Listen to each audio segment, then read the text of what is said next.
I think the carburetor might be ruined. See how much the new carburetor is.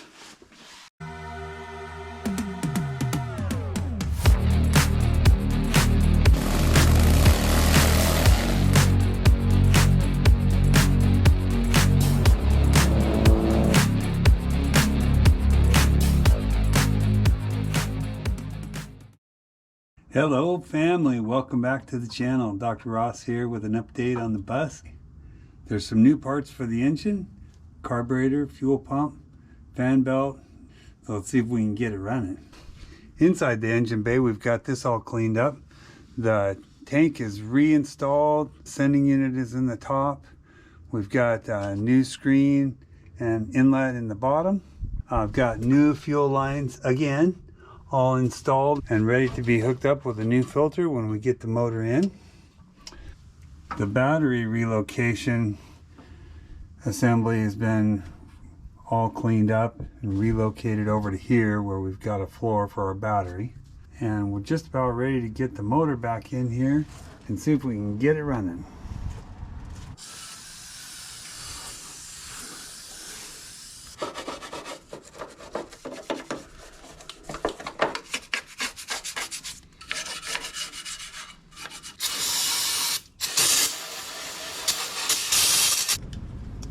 I gave up on the fuel pump, poor old thing.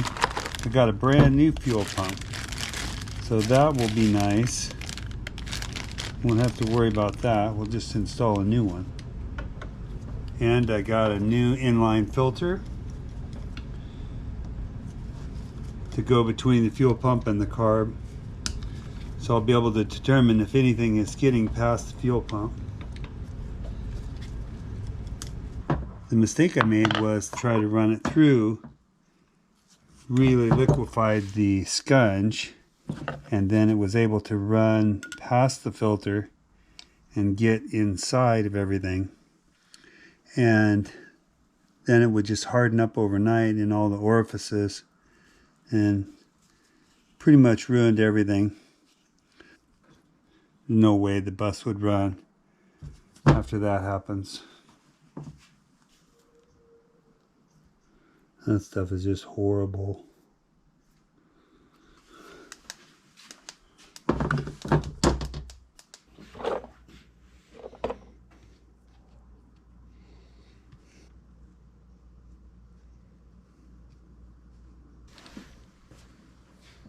Got the motor all degreased and did the valve adjustment. Got new valve cover gaskets on it. Cleaned up the oil cooler, and we've got some new parts we're going to get on. We've got a new oil filter, but we've got to get the motor in first because that will be in the way of getting to the motor mount bolts. Got a new fuel pump, which we've got on to go next to our new distributor. We've got the new fan belt. Now this I did struggle with getting the right one. Finally got it on right. The adjustment is pretty tight, 10 millimeter of flex. And the way you do the adjustment is behind the outer half of the pulley, there's some spacers. Pull this all apart, the pulley comes in two halves. To make the belt looser, you add spacers in between the halves. And to make the belt tighter, you take them out and store them in the front here. Well, this brand new belt is pretty tight, and see if I can show the right amount of flex. Supposed to be about 10 millimeters of flex, and I've got all of the spacers in between the two pulley halves, making that as wide as it can be. And since it's a V belt, that makes it as loose as it can be. I already plopped the new fuel pump in, and now we're going to go ahead and get the new carburetor on and do the fuel lines and get that all ready to go. When I pulled the motor out, it came out with the mustache bar on it and the exhaust, and I'm going to leave those things off during reinstall. The tin cover, the exhaust manifold, and the mustache bar motor mount. Or I'm going to wait until I get the motor back in. It's going to make it lighter, smaller, and easier to handle. So we just have to install our brand new carburetor. This is an MP PICT 31 original carburetor.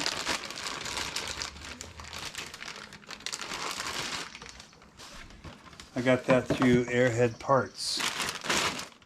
Isn't it pretty?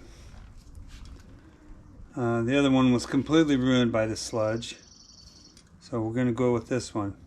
Now it comes with an adapter for a dual port motor. We have a single port motor, so we'll be doing away with this adapter. I don't know why they installed it, but there's probably more dual ports getting new carbs than a single port.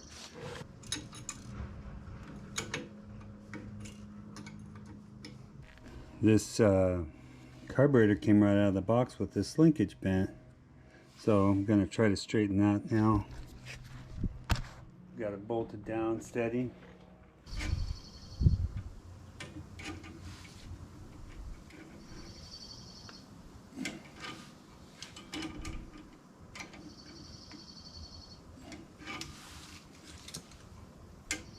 Bends really easy. No problem at all. Alright, well, I had a dead GoPro battery and I was just going through my process of the wiring. What we've got here, wanted to get a new lead. This one comes off of our relay, power relay that we wired from the ignition.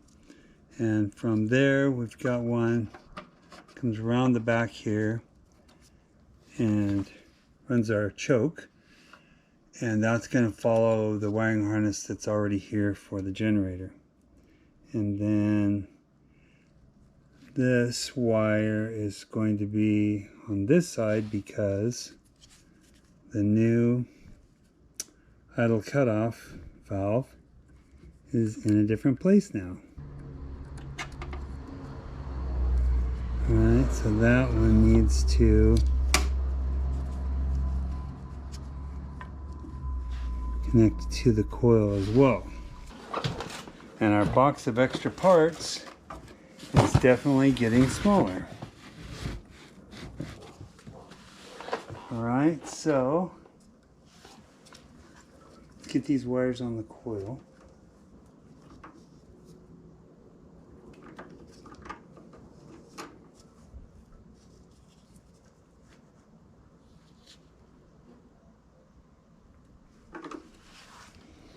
Alright, so on the coil we've got the wire coming in, power coming in when we hit the key on from our relay, and then there's also key on power to the idle cutoff valve and the automatic choke.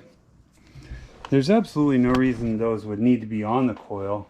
We're just using that to have a clean place for key on power. So when we turn on the ignition key, this is going to be hot to the coil, and we're just using that as another source for more key on power to these other items, which would be dead when the key is off. So, and it's clean. It looks clean that way. Do you agree? Alright, so we've only got one wire here that has to go to the motor. Now, let's see if we can get these plug wires in here without making a huge mess. We still have to plumb in our fuel line.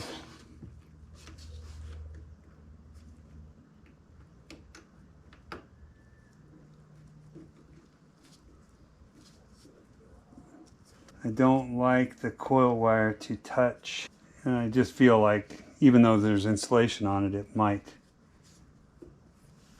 if it rides against something metal grounded, it might short it out or cause interference. There we go. That looks good. Now let's get some of these others on here. The two longer ones go to the far side of the motor. That would be cylinders 1 and 2. We want these wires to run right along the back of this intake riser.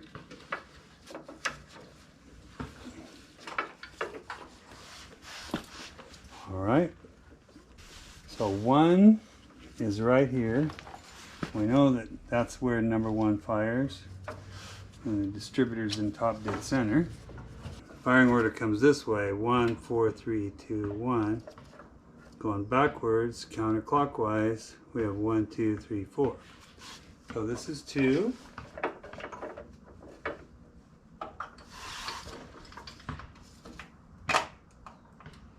There you go, that's nice and clean. Those wires are just there. 3 is next. We have this cool little holder here that was stuck in this hole right there. Get that out of there so we get the best feel for it. That's 3, and this one closer to me is number 4. So 3 and 4. And now I'll get them in their little guides here.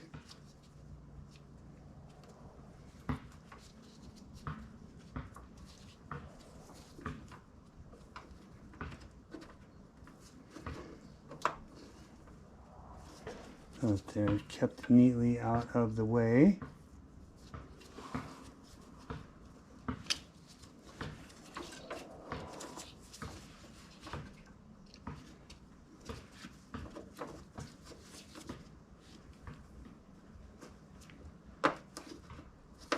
All right, cylinder 3 and 4. So 1, 2, 3, 4. All right. That looks pretty clean and nice. The wiring, sleek. Just the one wire that comes out here, and I'll fiddle with that after I'm ready to hook it up. So let's just put that out of the way. This is way easier to do all this with the motor out. Here's our vacuum line. This is for the vacuum advanced distributor, and it was on this port down here. So let's move it up to this other one, and that will keep it out of the way of the fan belt better, like that. So I'll use that cap that came on the carburetor and cap off the manifold vacuum there. Use this manifold vacuum for my vacuum advance, my distributor.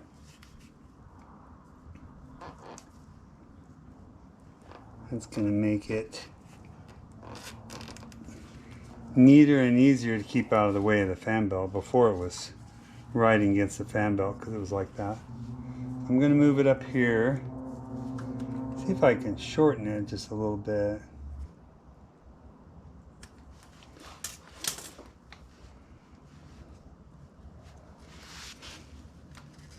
There. That looks neat and orderly. Now let's worry about these fuel lines. I got this empty fuel line,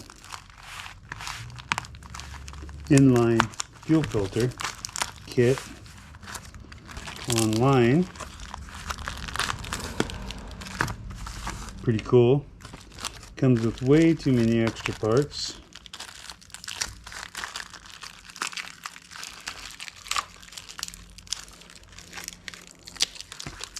I'm sure the guys that are racing are using way big fuel lines. We're going to just set it up for the 1/4 inch fuel line for the rest of the car. Okay, so all that's extra. This is marked in and out. I'll tighten these 1/4 inch fittings in here. You gotta be sure to hold the back nut on these. The glass will just come unglued and it'll leak. They're not that high quality, but these plastic fittings will just kind of self-seal as you tighten it in there.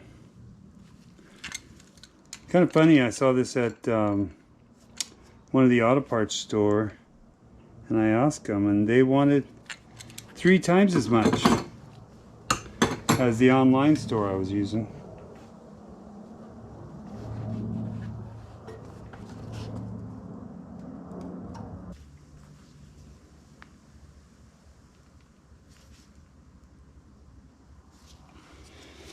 Seems almost good enough without a clamp, but I'll clamp it. I'm going to use 2 filters. This one's going to be on the outside of the fuel pump. So this is after the fuel pump, and it's going to have high pressure. So we're going to use these clips, hose clamps, that are going to give us a little added security. On the suction side of the fuel pump, you can use those spring clips, but this is going to be the high pressure side.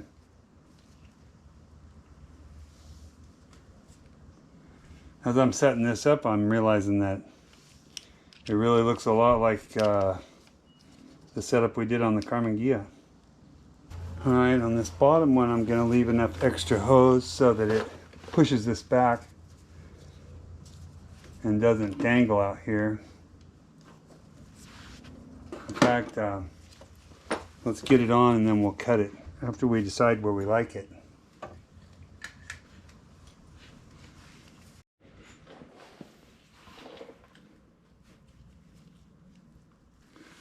Started out long and I'm just trimming a little bit here off. I want to get this in the right spot.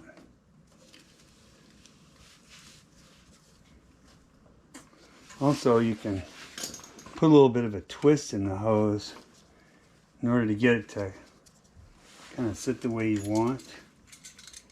You can just rotate this hose down a little bit and it'll push back on the filter. Oh, that looks pretty nice. Trying to keep it, that's why I put all this other stuff on before I put the fuel filter and fuel lines in, because I wanted to be able to see where I was going with it and where it was going to ride,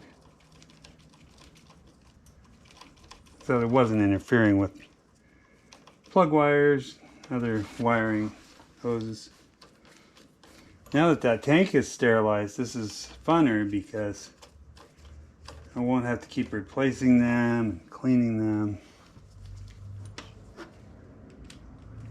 And set it up the way I like it. Hopefully it's going to stay until the bus sits for another 20 years and builds up all that much sludge again. Hopefully he never has to endure that kind of exile again. Just a little tiny bit more. See if that will effectively pull that filter back away from the coil wire. Yeah, that's better. Some nice clearance in between there. Might be superstition on my part. I don't know that it'll affect anything, that coil wire. But I don't like it resting on anything. And I don't like my fuel system resting on anything that could wear a hole in it either. A lot of vibration right here. So let's be safe and not sorry. Now, let's work on this oil filter situation. That was extremely difficult to get off, so we're going to fix it up, make sure it's a lot easier to install when we get it in there. I didn't really understand how much oil was still trapped in there. Okay, that was a bit of a concern. I wanted to make this bracket easier to mount once I get it in there. I have to have it out of the way to get the rear motor mount bolts. 2 bolts come through here that are on the transaxle and these other 2. So once we get these 4 rears done, then these hoses can be pulled out of the way to get that done. And then I can remount the aftermarket oil filter. Well, the thing was so hard to get apart when it was in there, and it was because the guy was using locking nuts that were crushed, so they were tough all the way down. So I got some new nuts, and I relieve these holes out, I drilled them out a little bit bigger so the bolts would be easier to slide through. Well, in doing that, I got a lot of aluminum shavings, and I wanted to make doubly sure there was no aluminum shavings that were going to go into the oil. And in doing that, I had a big oil spill. There was a lot of residual oil that was still left in there. So I've got all that cleaned up. Let's take inventory here and make sure we're ready to put the thing back. Our box of extra parts is starting to get smaller. We got a brand new carburetor on here, fed through an inline filter, already hooked up to the pump with a fresh fuel line. Distributor's hooked up, coils in, and it's all wired. All we have to do is hook it to our relay. Here is the coil exciter wire, which goes right back here. Thank you guys, glad we checked. That would have been frustrating. All right, good. That's also hooked up as well. We have our distributor all put back in, coil wires, plug wires. Firing order is 1432 clockwise. Vacuum line's hooked up. We got our new belt on, and fuel pumps tightened down. What's left in the parts box? Got the air hoses, but I've got new ones. I want to get that leave that out of the way until I get the exhaust reinstalled. An old fuel line that's probably plugged.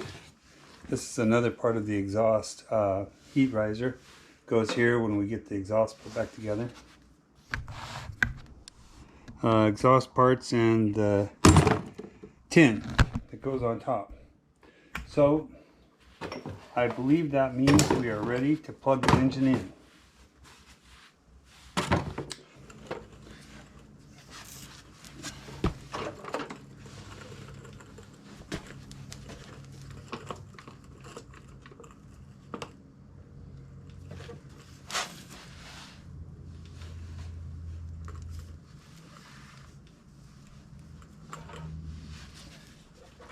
You might have seen it. There's a video of a guy lays on the ground, grabs this on his chest and bench presses it, puts it on. The nice part about that, you'd be able to see the bolts real easy that you were going in.